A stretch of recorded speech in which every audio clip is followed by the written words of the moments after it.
விஜய் வந்து முதல் முறை இதுக்கு கரூர் வராரு. எப்படி இருக்கு பாத்தீங்களா விஜய்? சார் எங்களுக்கெல்லாம் இப்பயே உயிர் பண்ணா கூட எனக்கெல்லாம் பரவாயில்லைங்க சார். செத்து போ. வயசு தான் ஆச்சு, செத்து போய. ஏன் உயிரோட எங்க தாலியெல்லாம் அறுக்கிற? எம்ஜிஆர் நாங்க பார்த்ததில்ல. அடுத்த எம்ஜிஆர் எங்க அண்ணன் தான். ஏப்பா அழுகுற முரியசா?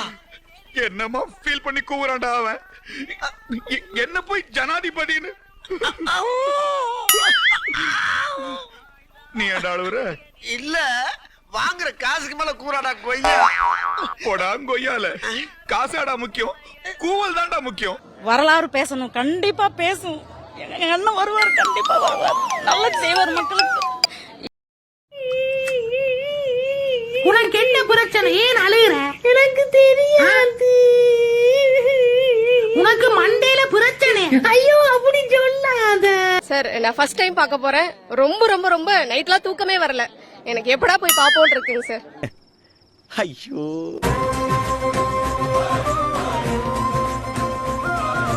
எப்படி சொல்ற, அவர் கடவுளுங்க. அவர் கடவுளுங்க, அதுக்கு மேல வேற என்னங்க வேணும்?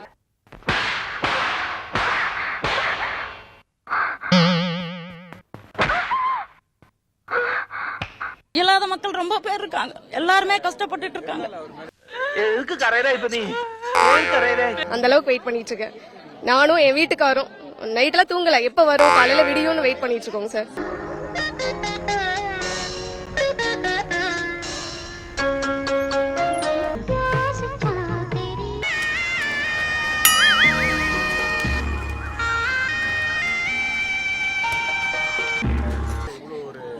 அதான் எம்ஜிஆர் மாதிரின்னு சொல்லிட்டேனே. உதாரணத்துக்கு நான் சொல்லிட்டேன். எம்ஜிஆர் நீங்க பாத்திருக்கீங்களா? நான் பாத்திருக்கிறேனா? இல்ல.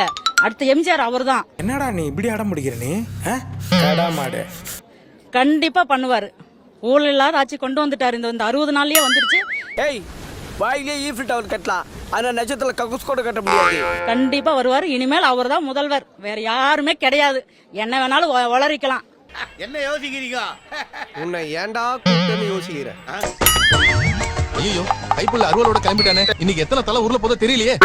அவளை பார்த்ததும் கண்ணீர் தண்ணியே வந்துருச்சுங்க சார். ரொம்ப சந்தோஷமா இருக்கு. எதையோ சாதிச்ச ஒரு சந்தோஷம் இவர் கண்ணுல எனக்கு தெரிஞ்சது. இன்னும் அவர் 60-70 வருஷத்துக்கு அவரே தான் இருக்கணும். எங்க உயிரே அவரு தான். என்னடி சொல்ற? நீ என்ன சொல்ற? என்னடி சொல்ற? அதெல்லாம் எங்க தளபதியால மட்டும்தான் முடியும், வேற யாராலையும் முடியாது. Thank you your honor. Thank you.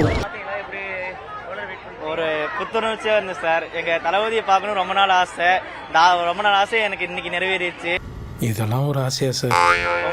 இந்த கனவு வந்து வாழ்நாளும் மறக்க மாட்டேன் சார். என்னடே, என்ன ஒரு நடிகை வந்திருக்குன்னு எல்லாம் இப்படி வேலையை விட்டு கும்பகுடி பேசிட்டு இருக்கீங்க. உங்களுக்கு எல்லாம் வெக்கமா இல்ல? என்னடே அசிங்கமா இல்ல? போங்கடா, போய் வேலை செய்யுங்கடா, போங்க. பார்க்கணும் சொல்லி ஆவலா இருந்தா பார்க்கணும் சொல்லி கண்ணுக்குள்ளேயே இருந்துச்சு. யார் அது சார்? கோளாறு கிளவி சார். கோளாறு பர்சனலா நான் அவர்கிட்ட இருந்து லேர்ன் பண்ணிக்கிட்டது என்னன்னா, எந்த காரணத்தை கொண்டு கஸ்டமர்கள்ட்ட நான் மாட்டிக்காத அளவுக்கு நீங்க என்ன பாதுகாத்துறணும். அதுக்காக நீங்க என்ன வேணாலும் செய்யலாம், என்ன பொய் வேணாலும் சொல்லலாம். அதுக்கு மட்டும் ஓகே சார். மாண்பு முதல்வர் வந்திருக்காரு. மிக சிறப்பான பொற்கால ஆட்சி கொடுத்துட்டு இருக்காரு. எனக்கே சிரிப்பா இருக்கு.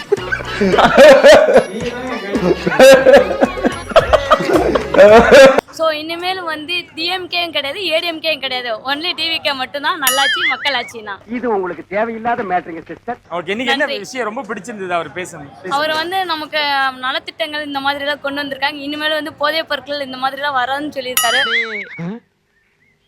மர்க்கா சொல்லு. இனிமேல் வந்து போதைப் பொருட்கள் இந்த மாதிரி எல்லாம் வராதுன்னு சொல்லியிருக்காரு.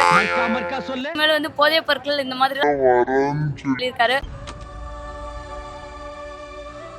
நீங்க சிஎம் ஆனதுக்கு ரொம்ப நன்றிண்ணா. மனமார்ந்த நன்றிகள். ரொம்ப நன்றிண்ணா. நல்லா செய்யணும் நீங்க.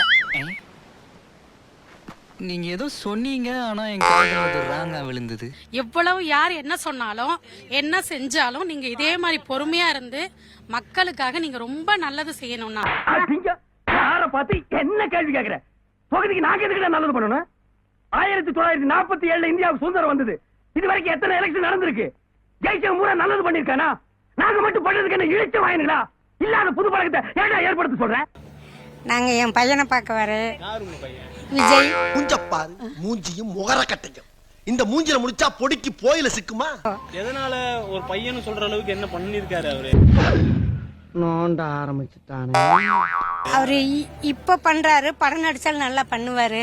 இப்போ அவங்க கேட்டதுக்கும் நீங்க சொன்னதுக்கும் என்ன சம்பந்தம்? விடமாட்டோம், குழந்தைங்களை விடமாட்டோம் அப்படின்றாங்க. அப்படியா? வேற பாஸ்லாம் வச்சிருக்கீங்க? பாஸ் 2 பாஸ் வச்சிருக்கோம். சரி. விட மாட்டேங்கிறாங்க.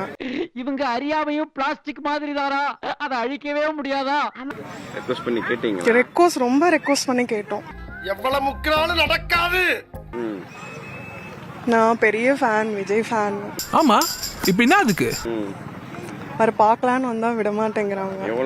சொல்லுங்க, இப்போ இந்த தோல்வி அடைஞ்சது உங்களுக்கு எப்படி இருக்கு? ரொம்ப நாள் வெயிட் பண்ணி வாங்கிட்டு இவ்வளோ ரிஸ்க் எடுத்து வந்தேன். எனக்கு சொல்ல வர்றது என்னன்னா, இப்போ இந்த தருணத்துல இந்த தோல்வி உங்களுக்கு எந்த அளவுக்கு பாதிச்சிருக்கு? விடல, இப்ப ஒரு மாதிரி டிசப்பாயின்மெண்டா இருக்கு. இதுக்காக நீங்க அழுவ கூடாது. இல்ல நீங்க அழுவுறீங்க. இல்ல சார், இல்ல கண்ணு கலங்குது. அழுவல சார். இல்ல வந்துடுச்சு. சாரி, அழுவுடா எரும மாடு, அழுவுடா. இனிமேல் இந்த ஆட்சி மட்டும்தான் இருக்க போகுது. டிவிக்கே வாழ்க. போட்ட வேலை ஏத்தவள. விஜயண்ணா வந்ததுல ரொம்ப சந்தோஷம். 41 பேர் உயிர் இழந்ததுக்காக ரொம்ப வருத்தப்படுறாரு. ஏப்பா அப்படியெல்லாம் ஒண்ணும் இல்லையே. ஆக்சுவலா அவர் இதுக்கு காரணமே இல்லைன்னு எங்களுக்கு நல்லாவே தெரியும். இதுக்கு தீய சக்தி தான் காரணம். இதுக்கு 41 பேத்துக்கு அரசு வேலையும் கொடுக்க கூடாதுன்னு சொல்றாங்க. இப்பயும் அந்த பிரச்சனை பண்ணிட்டு இருக்காங்க. ஆக்சுவலா இது போன கவர்மெண்ட்லயே அவங்க அரசு வேலையை கொடுத்துருக்கணும். இடியட்ஸ், இவங்க எல்லாமே அரவர நாயிங்க, அரவர நாயிங்க, நாயிங்க, நாயிங்க, நாயிங்க. 41 பேர் இறந்ததுக்கு அவங்க எந்த ஒரு நடவடிக்கையுமே எடுக்கல. ஒரு நிவாரணமோ இல்ல ஒரு ஹெல்ப்போ எதுவுமே பண்ணல. மகனே செருப்ப காட்டி பிய அடிச்சு போடுவேன். ஒரு நிவாரணமோ இல்ல ஒரு ஹெல்ப்போ எதுவுமே பண்ணல. கரூர் கூட்ட நெரிசல்ல உயிரிழந்தவர்களோட குடும்பங்களுக்கு தலா 10 லட்சம் ரூபாய் நிவாரண நிதி வழங்க முதல்வர் ஸ்டாலின் உத்தரவிட்டிருக்காரு. என்னது ஒரு பேச்சுக்கு சொன்னா உடனே நல்ல செருப்ப பிக்கிறாங்க. கள்ளச்சாராயம் அந்த வழக்குல வந்துட்டு ஒரு குடும்பம் வந்துட்டு ஒரு 10 லட்சம் ரூபாய் தரேன்னு சொல்லி பேசியிருந்தாரு. இது மாதிரி வந்துட்டு அவங்க வந்து கள்ளச்சாராயம் குடிச்சு இறந்தவங்க குடும்பத்துக்கு 10 லட்சம் ரூபான்னு சொல்றாங்க. ஒரு மாநாடுக்கு வந்த ஒரு தொண்டர்கள் வந்துட்டு 41 பேர் இறந்திருக்காங்க. அந்த குடும்பத்துக்கு அவங்க எந்த பதிலுமே சொல்லல. ஏன் 20 வருஷமா கோமால இருந்தியா? எதுக்கு எந்திரிக்கிற? உட்காருப்பா. நல்ல முறையா பேசியிருக்காரு. எங்களுக்கு மக்களுக்கு எல்லாம் நல்லது செய்யறேன் இருக்காரு. தாய்மாமன் சீர் செய்ய சொல்லியிருக்காரு, செய்யறேன் இருக்காரு. பார்த்தோம், அவர் பெண்கள் சேஃப்டி பத்தி பேசினதெல்லாம் எங்களுக்கு ரொம்ப பிடிச்சிருந்துச்சு. ஏண்டா எங்களை இன்னமுமாடா நம்பிக்கிட்டு இருக்க?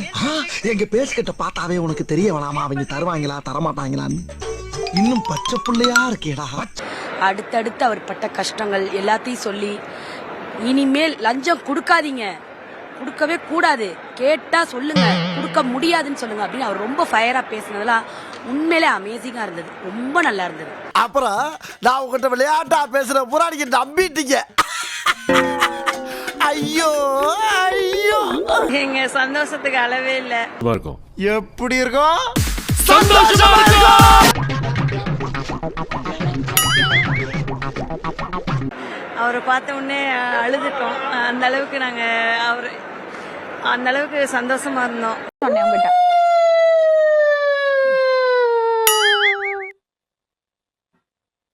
எங்க தளபதி மக்களுக்கு வந்து நல்லது செய்யணும்னு வந்திருக்காரு. கண்டிப்பா நல்லது பண்ணுவாருன்னு நாங்க நம்புறோம்.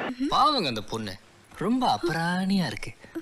நானும் என்னென்னமோ புழுவுறேங்க, லூசு கூட நம்பாதுங்க, ஆனா அவன் நம்பிட்டாங்க.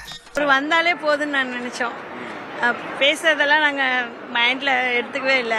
அடி பாவி, இவ்வளவு நாளா உனக்கு உள்ளதான் காலியா இருந்துச்சு, இப்ப வெளியே ஆக்கிட்டியா? ஏன் இப்படி பண்ண? ரொம்ப எப்படி சொல்றதுன்னே தெரியல. ரொம்ப கத்திக்கிட்டே தான் இருந்தோம். பாட்டு ஒரு 5 டைம் போட்டிருப்பாங்க, 6 டைம் போட்டிருப்பாங்க. அது எத்தனை டைம் போட்டாலுமே நாங்க அந்த வைபோட தான் இருந்தோம். ஏய், உனக்கு தனியா சொல்லணுமா? இங்க வா. அவர் பேசினாவே இருக்கதான் செய்யும். அவர் என்ன பேசினாலும் எங்களுக்கு பிடிக்கும். எங்களுக்கு இயற்கையாவே அவர் என்ன பேசினாலுமே சூப்பரா தான் இருக்கும். பைத்தியம் மாதிரி பேசிட்டு இருக்கீங்க மொத்தமா சொல்றேன். நீங்க லிட்டரலா ஃபூல் மாதிரி பேசுறீங்க. எல்லாரும் சைலண்டா இருப்பாரு. சைலண்டா தான் இருக்கிற மாதிரி இருக்கும். ஆனா பேசும்போது பாத்தீங்கன்னா ரொம்ப வைபா பேசுவாரு. தாய்க்கிழமை நீளமா பேசுறது மூச்சு வாங்க. சைலண்ட் பாம்புன்னு சொல்லுவாங்க தளபதிய.